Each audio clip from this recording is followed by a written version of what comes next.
দিনের মধ্যে কোনো কল্যাণ নাই, সকল কল্যাণ নিহিত আছে সকালে, সকল কল্যাণ সকল বরকত নিহিত আছে সকালে। আল্লাহ রাসূল বলতেছেন, ইন্নাল্লাহা জাআলা লিহাদিহিল উম্মাতাল বারাকাতা ফি বুকুরিহা, আল্লাহ আমার উম্মতের জন্য বরকত রেখেছেন সকালে, আল্লাহ আমার উম্মতের জন্য বরকত রেখেছেন সকালে।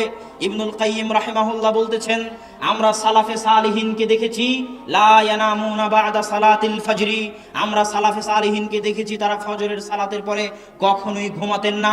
হাত্তা ফিশ শিদ্দাহ ওয়া ফিস সাফার, যদিও তারা কঠিন অবস্থার মধ্যে থাকেন না কেন, কঠিন সফরে থাকেন না কেন, সফরে থাকলেও রাত জেগে কাজ করলেও তাদেরকে আমি ফজরের পরে ঘুমাতে দেখিনি। ইয়ান্তাদিরুনা ইলা তুলুইশ শামস, সালাফে সালিহিনকে দেখেছি যদি তাদেরকে ঘুমাতেই হয় রাত্রি জাগরণের কারণে, রাতে কঠিন ও কঠোর পরিশ্রম করার কারণে, তাহলে তারা সূর্য ওঠা পর্যন্ত অপেক্ষা করতেন, সূর্য উঠে যাওয়ার পর ঘুমাতে যেতেন, সূর্য উঠে যাওয়ার পর ঘুমাতে যেতেন। ফজরের পর থেকে নিয়ে সূর্য ওঠা পর্যন্ত এই সময়ে যতই কষ্ট হোক না কেন, ইবনুল কাইয়িম বলতেছেন আমি সালাফে সালিহিনকে ঘুমাতে দেখিনি। কেন? ইন্নাল আরযাক ওয়াল বারাকাহ তানজিলু মিনাস সামা, মানুষের রুজি রুটি বরকত আল্লাহর পক্ষ থেকে সকালবেলা অবতীর্ণ হয়, আল্লাহর পক্ষ থেকে সকালবেলা অবতীর্ণ হয়। এই জন্য আল্লাহ সুবহানাহু ওয়া তাআলা পবিত্র কোরআনে সকালের যত নাম রেখেছেন, ওয়াল ফজর, ফজর শব্দের অর্থ হচ্ছে জহরা, ফুটে ওঠা, প্রকাশিত হওয়া। আল্লাহ সুবহানাহু ওয়া তাআলা পবিত্র কোরআনে সকালের নাম দিয়েছেন ওয়াস সুবহি ইযা আসফার, সুবহ আরবিতে বলা হয় সাবুহা ওয়াজহুহু, যখন কোনো বাচ্চার চেহারা সুন্দর হয় তখন তাকে বলা হয় সাবুহা ওয়াজহুহু, তার চেহারা আলোকিত হয়ে উঠেছে, সেটার নাম আল্লাহ ফজরের নাম, সকালের নাম দিয়েছেন ওয়াস সুবহ। আল্লাহ ফজরের নাম দিয়েছেন ইদা আসফার, আসফার মানে প্রস্ফুটিত হওয়া, আলোকিত হওয়া। আল্লাহ সকালের নাম দিয়েছেন ওয়ান নাহারি ইদা তাজাল্লা, দিন যখন জ্বলে ওঠে, দিন যখন প্রস্ফুটিত হয়। আল্লাহ সুবহানাহু ওয়া তাআলা সকালের জন্য পবিত্র কোরআনে যত শব্দ ব্যবহার করেছেন সব শব্দ আলোকিত হওয়া, প্রস্ফুটিত হওয়া, জ্বলে ওঠা, প্রজ্বলিত হওয়ার সাথে সম্পৃক্ত। ঠিক একইভাবে আল্লাহ সুবহানাহু ওয়া তাআলা এই পৃথিবীকে পরিচালনা করেন। সুন্নাতুল্লাহি ফি তাদবিরিল আরজ, পৃথিবী পরিচালনায় আল্লাহর মূলনীতি, পৃথিবী পরিচালনায় আল্লাহর মূলনীতি যদি কেউ জানতে চায়, মানুষের এই 50-60 বছরের জীবনে পৃথিবী পরিচালনায় আল্লাহর মূলনীতি জানা সম্ভব নয়। কেউ যদি পৃথিবী পরিচালনায় আল্লাহর মূলনীতি জানতে চায়, তাকে 500, 600, 700 বছর, 1000, 1500 বছরের ইতিহাস পড়ে দেখতে হবে আল্লাহ কিভাবে পৃথিবী পরিচালনা করেন। তবে ফজরের ক্ষেত্রে, সকালের ক্ষেত্রে পৃথিবী পরিচালনায় আল্লাহর মূলনীতি হচ্ছে আল্লাহ সকল সৃষ্টিজীবকে এইভাবে সাজিয়েছেন। সকালবেলা ফুল ফোটে, সকালবেলা সূর্য ওঠার আগে পাখিরা জেগে ওঠে, সকালবেলা সূর্য ওঠে, আল্লাহ পৃথিবী এইভাবে সাজিয়েছেন।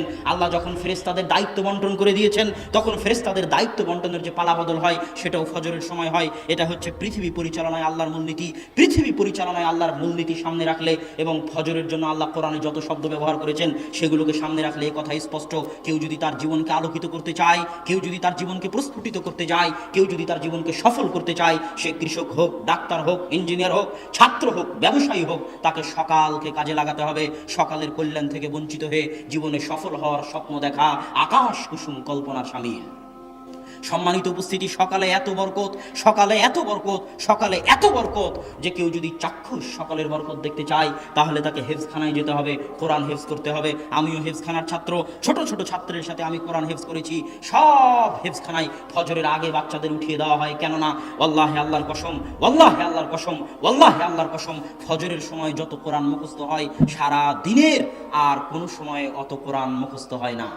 ফজরের সময় যত কোরআন মুখস্থ হয় সারা দিনের আর কোনো সময় অত কোরআন মুখস্থ হয় না।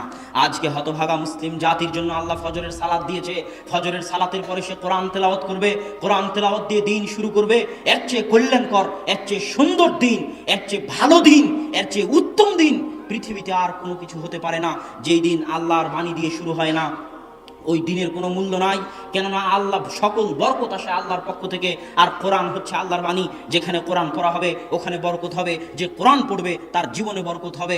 অতএব সুন্দর দিন কেউ যদি টাইম ম্যানেজমেন্ট করতে চায়, সময় বরকত পেতে চায়, তাকে ফজরের সালাত আদায় করতে হবে। ফজরের সালাতের পর ঘুমানো যাবে না, কোরআন পড়ার মাধ্যমে দিন শুরু করতে হবে। আপনি দোকানদার হন, ব্যবসায়ী হন, কৃষক হন, শ্রমিক হন, ইঞ্জিনিয়ার হন, ডাক্তার হন, আপনার জীবন বরকত দিয়ে ভরে যাবে। এ কথা আমার নয়, আল্লাহ রাসূলের।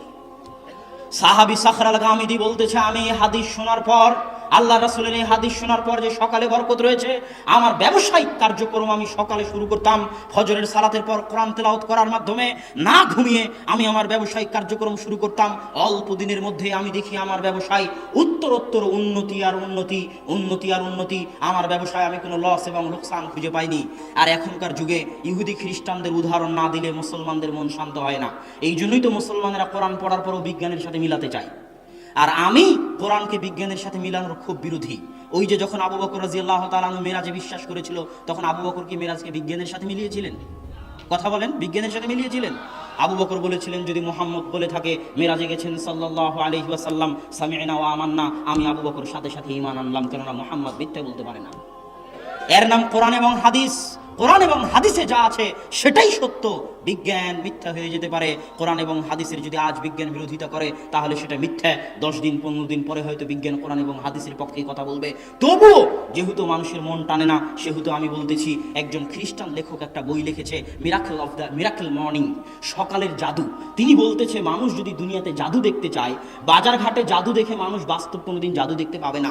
কিন্তু মানুষ যদি বাস্তবে জাদু দেখতে চায় তাহলে তাকে সকালকে কাজে লাগাতে হবে। পৃথিবীতে বাস্তব জাদু সকালে আছে, পৃথিবীতে বাস্তব জাদু সকালে আছে, পৃথিবীতে বাস্তব জাদু সকালে আছে। ফজরের পর কোরআন তেলাওয়াত দিয়ে কাজ শুরু করলে সকাল 10টার মধ্যে কাজ শেষ হয়ে যাবে। কাজ আর বাকি থাকবে না, করার মতো কোনো কাজ খুঁজে পাবেন না। এর নাম সকালের বরকত। তিনি ওই বইয়ের মধ্যে লিখেছেন, পৃথিবীতে বর্তমান যত ব্যবসায়ী আছে, যারা বড় ধরনের ব্যবসা করে, বিল গেটস হোক, আর মুকেশ আম্বানি হোক, আর ফেসবুকের প্রতিষ্ঠাতা হোক, আপনারা গুগলে গিয়ে তাদের নাম লিখে সার্চ দিবেন যে কখন তারা ঘুম থেকে উঠে। আপনি আশ্চর্য হলেও দেখবেন, আপনারা মুসলমান হয়ে, আপনি মুসলমান হয়ে ফজরের পরে আলিশান ঘুম দেই, আপনি মুসলমান হয়ে ফজরের জামাত কাজা করে সৌদি আরবের মাটিতে পর্যন্ত সকাল 10টার আগে সকাল শুরু হয় না মুসলমান হওয়ার পরও।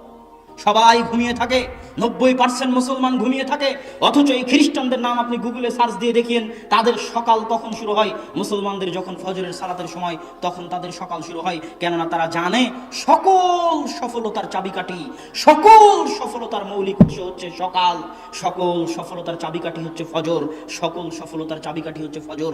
এই জন্য আল্লাহ বলেছেন, ফাইদা কুজিয়াতিস সালাত ফান্তাশিরু ফিল আরজ, দুনিয়ার মানুষ যখন ফজরের সালাত শেষ হয়ে যায়, তোমরা আল্লাহর জমিনে ছড়িয়ে পড়ো।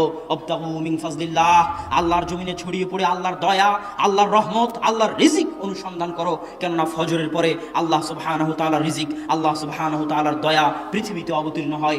অতএব সময়কে যদি কেউ কাজে লাগাতে চায় তাহলে তাকে 5 ওয়াক্ত সালাত, বিশেষ করে ফজরের সালাত আদায় করতে হবে। যে 5 ওয়াক্ত সালাত নিয়মিত আদায় করে না, তার জীবনটা হচ্ছে অনিয়ন্ত্রিত, তার জীবনের কোনো রুটিন থাকে না।